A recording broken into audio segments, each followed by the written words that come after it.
Hoje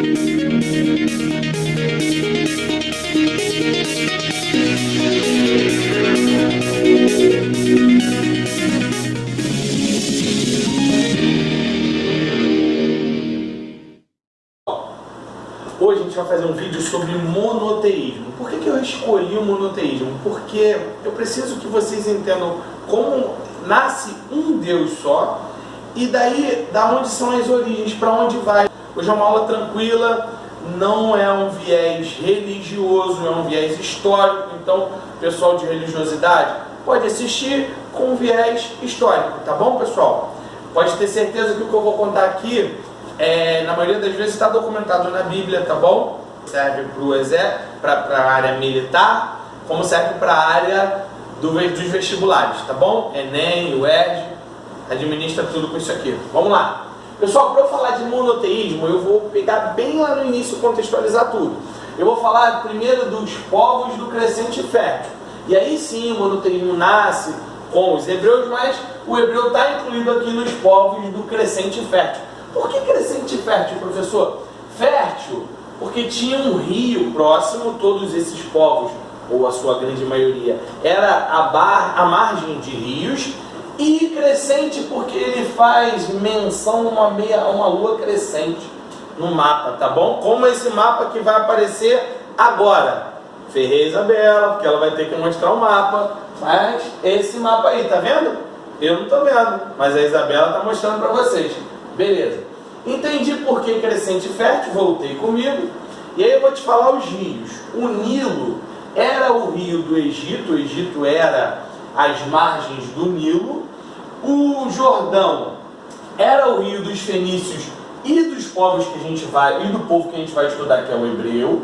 Eram banhados no Jordão. Jordão, esse rio muito importante para o cristão, muito importante para todo mundo, tá? Tigres e Eufrates banhava a Mesopotâmia. E quem não tem rio, isso aqui não é um nome de rio, é sem, zero, não tem rios, eram os persas, que ficavam onde hoje é o Líbano, tá? Essa galera aqui não tem rio, beleza? Os persas não têm rio. Vamos seguir, gente. E aí eu vou falar como era o modo de produção. O modo de produção desses povos do crescente fértil era o modo de produção asiático. E o que ele consiste? Ele é um teocracia, era um modo de produção teocrático. O rei é a representatividade, o governador é a representatividade de Deus. Por isso o modo teocrático. Deus era representado através do governo.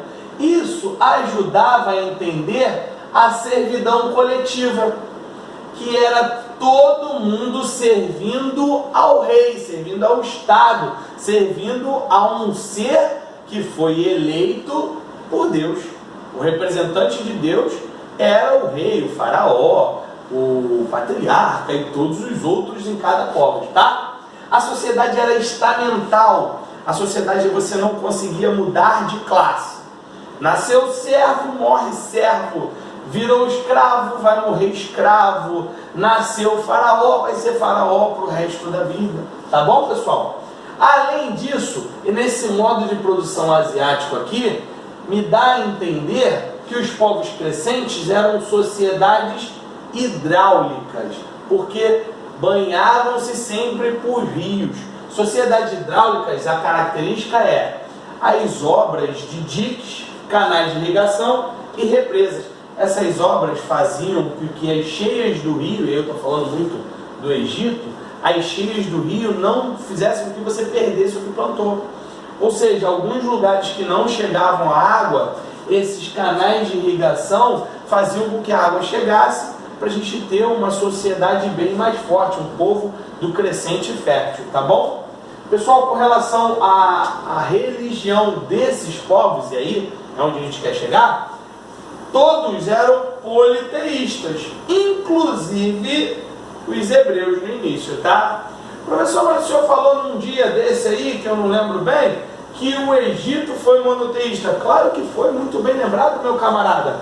Lá com Akhenaton, o Akhenaton acha que os sacerdotes estão tendo muito poder, então ele tira esse poder, diz que só um Deus existe, que é Atom, e quem vai governar, quem vai ser o representante de Atom na Terra é o Akhenaton.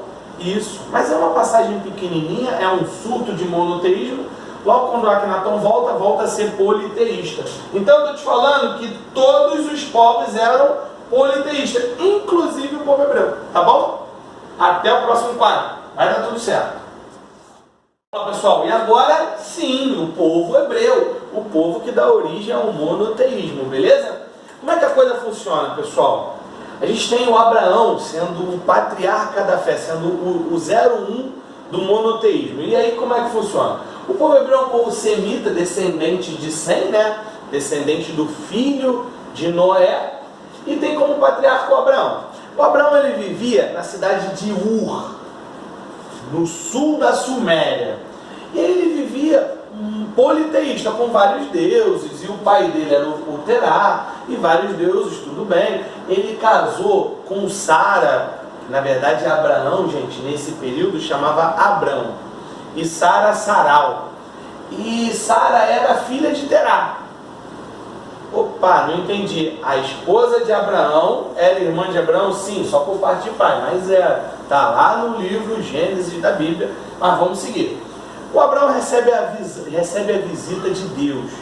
Ele diz, Deus, que aí na Bíblia chama de Yahvé, Deus fala para Abraão, para ele pegar a esposa dele e junto com os servos dele e seguir para uma terra que Deus ia avisar. E essa terra é Canaã, a terra prometida.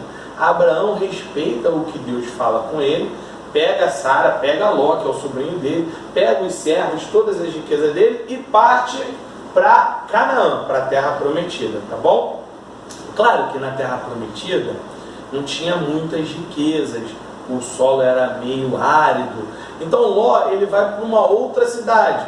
Primeiro ele passa nos reinos e depois vai para Sodoma. Depois a gente vai fazer uma aula só de Ló com Sodoma e Gomorra, que tem umas lendas da estátua de sal, vai ficar bem legal. Sodoma e Gomorra hoje seria a Jordânia, tá? E aí vamos lá, no nosso patriarca da fé, Abraão recebeu a visita do próprio Deus. Abraão, ele falava com Deus, gente. Ele falava direto com Deus.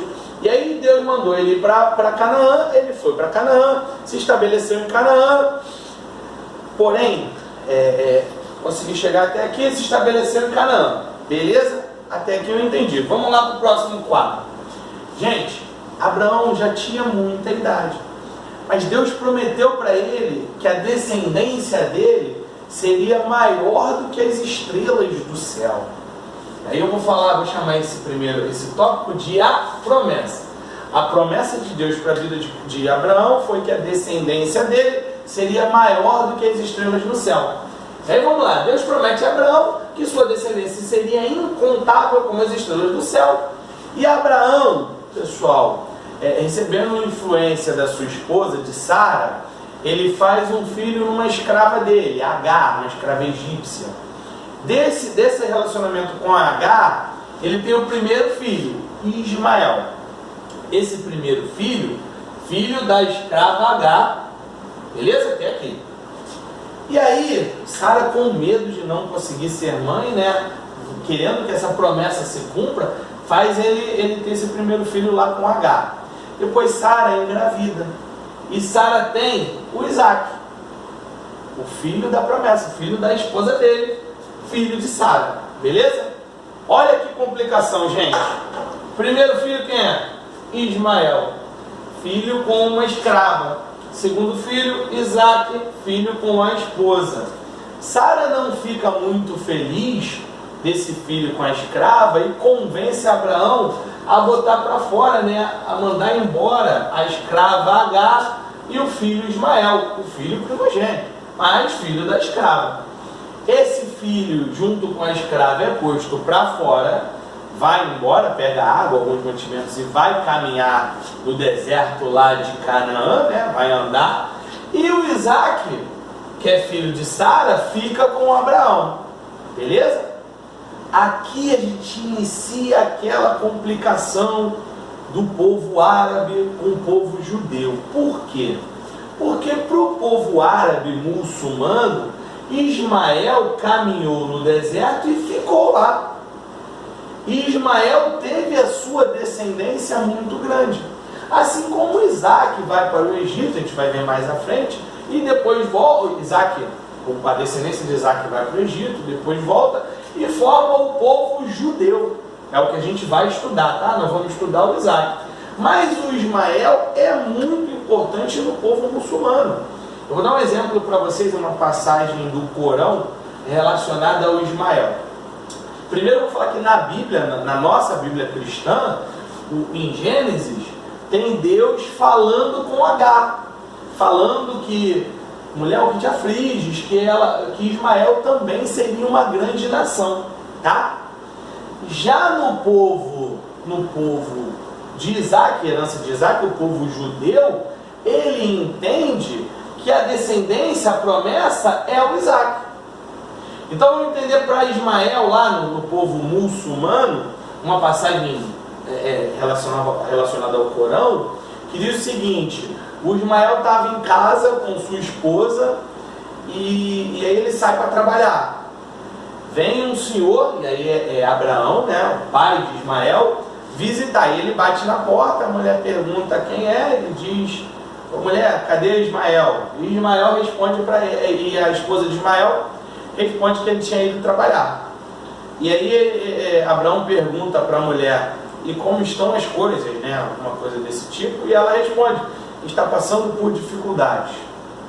E aí Abraão ele dá um recado para a mulher: avisa ao teu marido que ele tem que trocar a soleira da porta.